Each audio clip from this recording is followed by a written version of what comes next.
এই পৃথিবীর মানুষগুলো কষ্ট দিতে পারে, কিন্তু কষ্ট সহ্য করতে পারে না। নিজের ব্যথায় কাতরালেও অন্যের কষ্টে মজা লুটে। শিক্ষা শুধু বই থেকে পাওয়া যায় না, কাছের মানুষগুলো থেকেও অনেক বেশি শিক্ষা পাওয়া যায়। আর সেই শিক্ষা হলো বাস্তব শিক্ষা। জীবনে চলার পথে কেউ কষ্ট দেবে, কেউ বেইমানি করবে, কেউ বিশ্বাসঘাতকতা করবে, ভালোবাসার নামে অভিনয় করবে, বন্ধুত্বের নামে ব্যবহার করবে। আপনি যত তাড়াতাড়ি বুঝতে পারবেন, তত ভালো থাকবেন। আমি সহজেই সব কিছু মেনে নিই বলে আমার সাথে কঠিন হতে কেউ দুবার ভাবে না। অথচ আমি কি সত্য মেনে নিলাম না মানিয়ে নিলাম, এটা একবারও কেউ বোঝার চেষ্টা করে না। যদি 1 বছরের জন্য পরিকল্পনা করো, তবে শস্য রোপণ করো। যদি 10 বছরের জন্য পরিকল্পনা করো, তবে বৃক্ষ রোপণ করো। যদি 100 বছরের জন্য পরিকল্পনা করো, তবে সন্তানদের সুশিক্ষিত করো। মা ছাড়া দ্বিতীয় কোনো নারী তোমার জীবনে আসবে না, যে তোমার মুখ দেখেই মনের কথা বুঝবে। লড়ো, না লড়তে পারলে বলো, না বলতে পারলে লেখো, না লিখতে পারলে সঙ্গ দাও, না সঙ্গ দিতে পারলে যারা এগুলো করছে তাদের মনোবল বাড়াও। যদি তাও না পারো, যে পারছে তার মনোবল কমিও না, কারণ সে তোমার ভাগে লড়াই লড়ছে। ছাত্র জীবনে আমি বিমানের পাইলট হতে চেয়েছিলাম, কিন্তু সেই স্বপ্ন পূরণে ব্যর্থ হয়েছি। হয়ে গেছি রকেট বিজ্ঞানী। প্রতিদিন সকালে এই 5টা লাইন বলো, আমি সেরা, আমি করতে পারি, সৃষ্টিকর্তা সবসময় আমার সঙ্গে আছে, আমি জয়ী, আজ দিনটা আমার।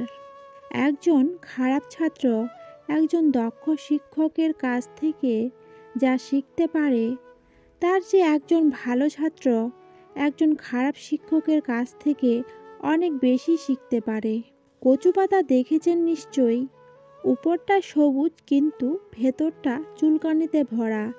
তেমনি কিছু মানুষ আছে, উপরে মানুষের মতো দেখতে হলেও ভেতরটা আবর্জনাতে ভরা। মেধা থাকলে তাকে মেধাবী বলা যায় না। মেধাবী হলো সেই, যার মেধা না থাকা সত্ত্বেও চেষ্টা দিয়ে নিজেকে এগিয়ে নিয়ে যায়।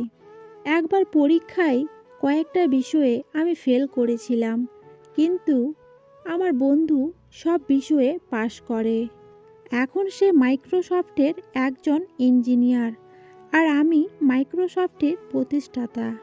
পাখিরা পিঁপড়ে খেয়ে বেঁচে থাকে, কিন্তু পাখিটা মারা গেলে পিঁপড়েগুলো পাখিটাকে খেয়ে নেয়। একটা গাছ থেকে লক্ষাধিক দেশলাই কাঠি তৈরি হয়, কিন্তু লক্ষাধিক গাছকে পুড়িয়ে দেওয়ার জন্য একটি দেশলাই কাঠি যথেষ্ট। পরিস্থিতি যে কোনো সময় পরিবর্তন হতে পারে। জীবনে কাউকে কষ্ট দিও না। আজ হয়তো তুমি শক্তিশালী, কিন্তু একটা কথা জেনে রাখো, সময় তোমার থেকেও বেশি শক্তিশালী। বাবার ঋণ কখনো শোধ করতে যেও না, কারণ সাগরের পানি সেচে কখনো শেষ করা যায় না। তাই সব সময় একটা কাজ করে যেও, সেই ছোট্টবেলা থেকে বাবা তোমাকে যেভাবে আগলে রেখেছে, তুমি বড় হলে তাকে সেভাবেই আগলে রেখো। পরিশ্রমের পরও যখন স্বপ্ন পূরণ হয় না, তখন কেবল নীতি নয়, বরং নিজের পথ বদলান, কারণ গাছও সবসময় তার পাতা বদলায়, শিকড় নয়। অতি সৎ হইও না। মনে রেখো, জঙ্গলের সব থেকে সোজা গাছটিকেই সবার প্রথমে কাটা হয়। ঠিক তেমনি অতি সৎ ব্যক্তিরাই সবার আগে বিপদে পড়ে। বাবার মস্তিষ্কে যে জিনিসটা সবচেয়ে বেশি খেলা করে, সেটি হলো সন্তানদের প্রতিষ্ঠিত করে যাওয়া। আর সন্তানদের মস্তিষ্কে সবচেয়ে বেশি খেলা করে প্রতিষ্ঠিত হয়ে সুন্দর একজন জীবনসঙ্গী পাওয়া। যদি আপনি জীবনে বারবার আঘাত পেতে থাকেন, তবে তার জন্য নিজেকে দোষী ভাববেন না। শুধু মনে রাখবেন, যে গাছটির ফল সবচেয়ে বেশি মিষ্টি, সেই গাছটিতেই সবচেয়ে বেশিবার পাথর ছুঁড়ে মারা হয়। যার উপর বিশ্বাস থাকে না, সে সত্যি বললেও মিথ্যা মনে হয়।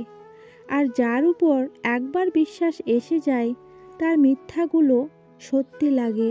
এটাই সবচেয়ে বড় ভুল। জীবনে বড় কিছু করতে হলে অনেক পরিশ্রম করতে হবে, অনেক কিছুকে হারাতে হবে, অনেক কিছু সহ্য করতে হবে, আর সব কিছুর মাঝে নিজেকে বাঁচিয়ে রাখতে হবে।